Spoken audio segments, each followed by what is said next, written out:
तो बड़ा आज का हमारा टॉपिक है डिसऑर्डर्स ऑफ रिप्रोडक्टिव सिस्टम। और ये हम पढ़ रहे हैं टॉपिक, और थोड़ा सा गले का भी इशू है तो आप सिचुएशन को समझ जाएं। डिसऑर्डर जो होते हैं ना बेटा, मर्द के अंदर औरत के अंदर, ये दोनों में भी हो सकते हैं, किसी एक में भी हो सकते हैं। अगर मर्द औरत किसी एक में भी कोई प्रॉब्लम होगा, कोई मसला होगा, कोई डिसऑर्डर होगा तो उनका बच्चा पैदा नहीं होगा। कपल्स में से किसी एक के अंदर भी कोई इशू है तो बेबी पैदा नहीं होगा, बेबी कंसीव नहीं होगा, या रिप्रोडक्शन कर रहे हैं वो 1-2 साल से ट्राई कर रहे हैं मगर बच्चा नहीं हो रहा है, प्रेग्नेंट नहीं हो रही लेडी। तो ज़्यादातर जो लोग जो कहते हैं ना सोसाइटी में, वो कहते हैं कि औरत का इशू है, ये औरत जो है ना बच्चा नहीं दे रही है, बच्चा पैदा नहीं कर रही है। पर इशू मर्द का भी हो सकता है, लेडीज़ का भी हो सकता है। और ऐसे डिसऑर्डर्स के अंदर डिजीज़ भी आती है। डिजीज़ हम नेक्स्ट अगले एक लेक्चर में डिस्कस करेंगे। आज हम इस लेक्चर में डिस्कस करेंगे इनफर्टिलिटी को, ठीक है बेटा। तो इनफर्टिलिटी पहले हम पढ़ते हैं मेल के अंदर, मर्द हजरात के अंदर। तो मर्द जो होते हैं ना बेटा, इनके अंदर इनफर्टिलिटी का एक कारण होता है स्पर्म जो है ना उसका मसला। स्पर्म की प्रोडक्शन में, स्ट्रक्चर में, क्वांटिटी में, क्वालिटी में, अमाउंट में या फंक्शन के अंदर प्रॉब्लम आ जाए, एक भी ये भी मसला होता है। अब इसके कारण कई होते हैं। कभी कभी क्या होता है, मिसाल ये एक मर्द है, ये काम कर रहा है, सारा दिन धूप में खड़ा है, या ड्राइवर है टैक्सी का, या वो एक मजदूर है, और अगर धूप में खड़ा या गर्म पानी में नहाता है ज़्यादा देर तक, 1-1 घंटा, तो होता क्या है कि उसमें उसके टेस्टिस का टेम्परेचर मेंटेन नहीं होगा। टेस्टिस जो है ना बेटा, उसको नॉर्मल टेम्परेचर चाहिए स्पर्म बनाने के लिए 34 सेंटीग्रेड, या कुछ आपके बुक्स में लिखा हुआ है 35 सेंटीग्रेड, ठीक है बेटा।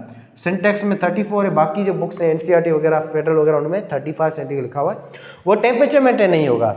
जब टेम्परेचर मेंटेन नहीं होगा तो स्पर्म भी प्रोड्यूस या स्पर्म की प्रोडक्शन का भी मसला होगा, इफेक्ट रहेगी। स्पर्म प्रोड्यूस नहीं होगा, इसकी वजह से भी उस मर्द हजरात के अंदर स्पर्म नहीं बनेगा तो बच्चा पैदा नहीं होगा।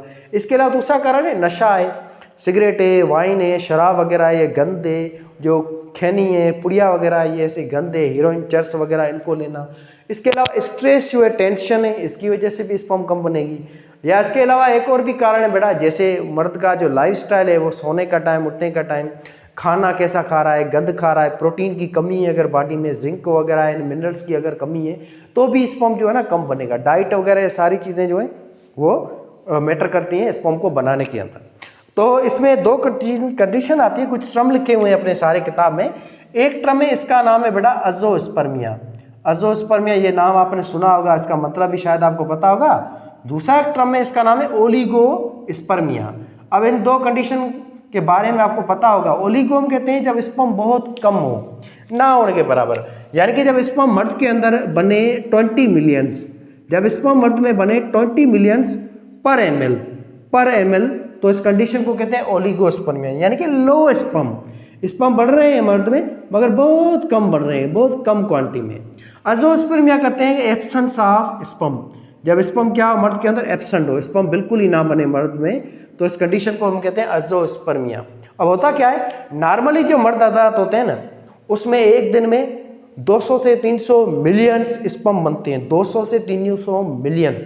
और 1 ml जो होता है, 1 ml मर्द का जो सेमेन निकलता है, उसके 1 ml में 80 से 100 मिलियन स्पर्म होते हैं।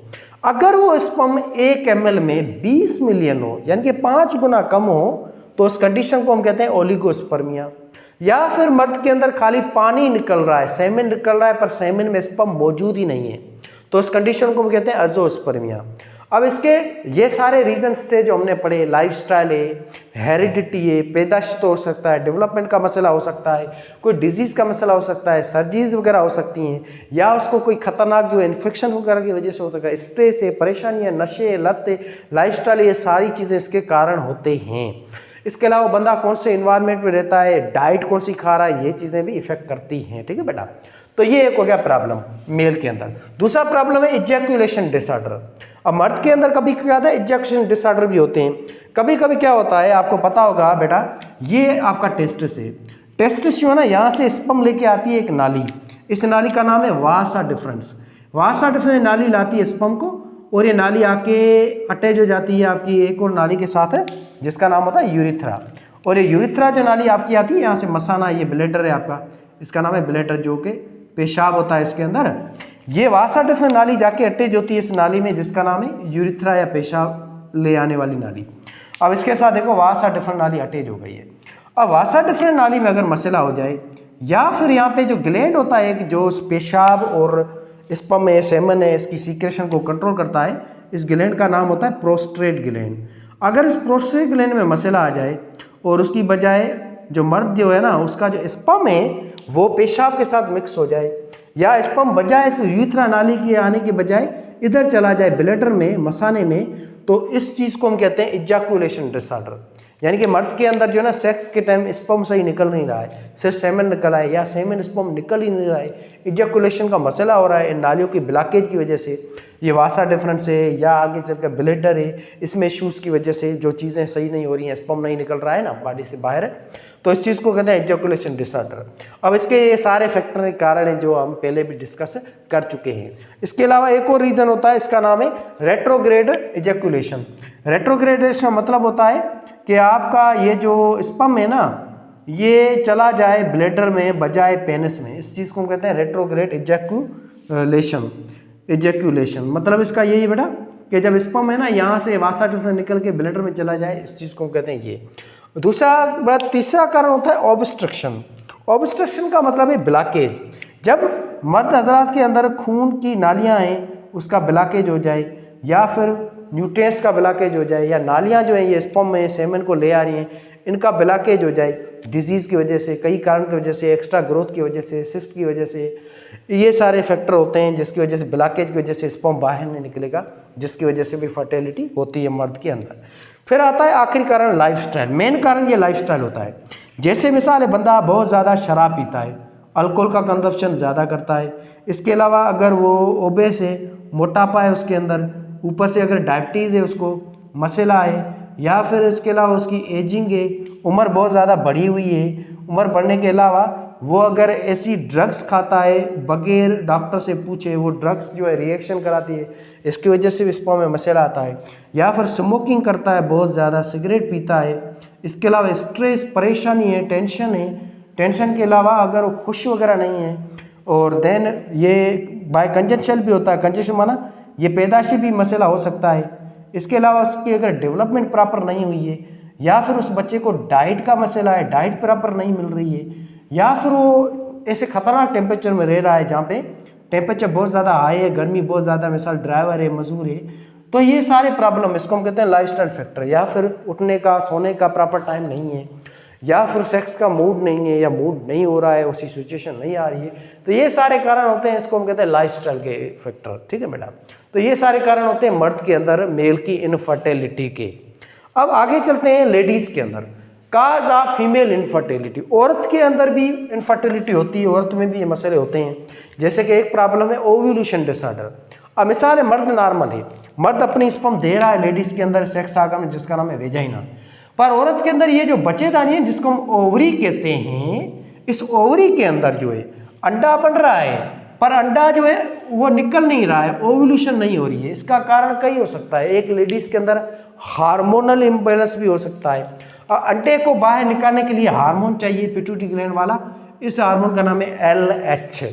अगर ल्यूटिनाजिक हार्मोन रिलीज नहीं हो रहा है औरत में, तो ओव्यूलेशन नहीं होगी। ओव्यूलेशन का मतलब है रिलीजिंग ऑफ एग। अंडा जब रिलीज नहीं होगा तो स्पर्म को अंडा मिलेगा नहीं, तो फर्टिलाइजेशन होगी नहीं, ज़ायगोट बनेगा नहीं। ठीक है बेटा, तो हार्मोनल इम्बैलेंस भी हो सकते हैं। या ओव्यूलेशन जो होती है ना, ये होती है तब जब ये आपका ट्यूब होता है जिसको हम कहते हैं फेलोपियन ट्यूब, ये बिल्कुल ओपन हो। अगर ये ट्यूब ब्लॉक हो जाए एंड्रोमेट्रियोसिस की वजह से, या किसी बीमारी की वजह से, म्यूकस की एक्स्ट्रा सीक्रेशन की वजह से, या फिर एक्सीडेंट वगैरह ट्रॉमा है इसकी वजह से ये सप्रेस हो जाए, तो इसकी वजह से अंडा जो है ना ओवरी से निकल के फेलोपियन ट्यूब में आएगा नहीं, इस वजह से स्पर्म की मेलाप होगा नहीं, तो बच्चा पैदा होगा ही नहीं। तो इसको हम कहते हैं ओव्यूलेशन डिसऑर्डर्स। ओव्यूलेशन डिसऑर्डर के कारण क्या है बेटा? नंबर 1 एक कारण है हार्मोनल इम्बैलेंस, हार्मोन्स का मसला हो जाना। हार्मोनल इम्बैलेंस के अलावा इसमें एक और मसला होता है PCOS। PCOS हम कहते हैं पोली, P मीन्स पोली और C का मतलब है साइस्टिक, पॉलीसाइस्टिक ओवेरी, और S का मतलब होता है सिंड्रोम। ये बीमारी होती है, इसकी वजह से भी ये ओव्यूलेशन का प्रॉब्लम होता है। इसके अलावा लेडीज में अगर डाइट की कमी है, खून की कमी है, या फिर उसको बाय बर्थ उसकी डेवलपमेंट प्रॉपर नहीं हुई है, तो ये भी कारण सारे होते हैं ओव्यूलेशन के डिसऑर्डर्स के। अच्छा जी, एंड देन इसमें एक और होती है चीज़ प्रॉब्लम, सिस्ट का बनना। सिस्टम कहते हैं छोटी छोटी जो थैलियाँ बनती हैं अंदर इस ट्यूब के अंदर, थोड़ी थोड़ी सी बबल टाइप चीज़ें, और उनका कारण क्या है मेन वो अभी तक पता नहीं चला है, ठीक है ना। ये सारे रीजंस होते हैं ओवुलेशन के, डिसऑर्डर के, फीमेल की इनफर्टिलिटी के। अब दूसरा कारण होता है फेलोपियन ट्यूब ब्लॉकेज। यही चीज़ हम डिस्कस कर चुके हैं इसी के साथ। अगर फेलोपियन ट्यूब ब्लॉक हो जाए तो इसकी वजह से होता है, और इसका कई कारण है। एक कारण है जैसे एंडोमेट्रियोसिस। एंडोमेट्रियोसिस का बेटा मतलब होता है ओवर ग्रोथ ऑफ यूटेरस, या यूटेरस जो है ना वो जब ग्रो हो जाए, यूटेरस आउटसाइड ग्रो हो जाए, तो इस चीज़ को हम कहते हैं एंडोमेट्रियोसिस।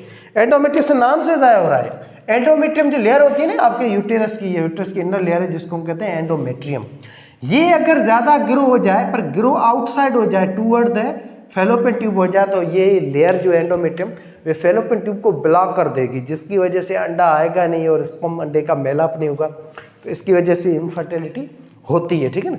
एक एक कारण है। इसके अलावा वायरल डिजीज हैं, बहुत सारे इन्फेक्शंस हैं, ट्रामा है, एक्सीडेंट है, हार्मोनल इम्बैलेंस है, ये सारे कारण भी हो सकते हैं। या फिर पेल्विक की सर्जरी हो सकती है एक कारण, पेल्विक सर्जरी या पेल्विस या फेलोपियन ट्यूब की सर्जरी, ये सारे इसके रीजंस होते हैं। अब आगे हम चलें तो तीसरा फैक्टर है बेटा, इसका नाम है यूटीराइन या सर्विकल इशू।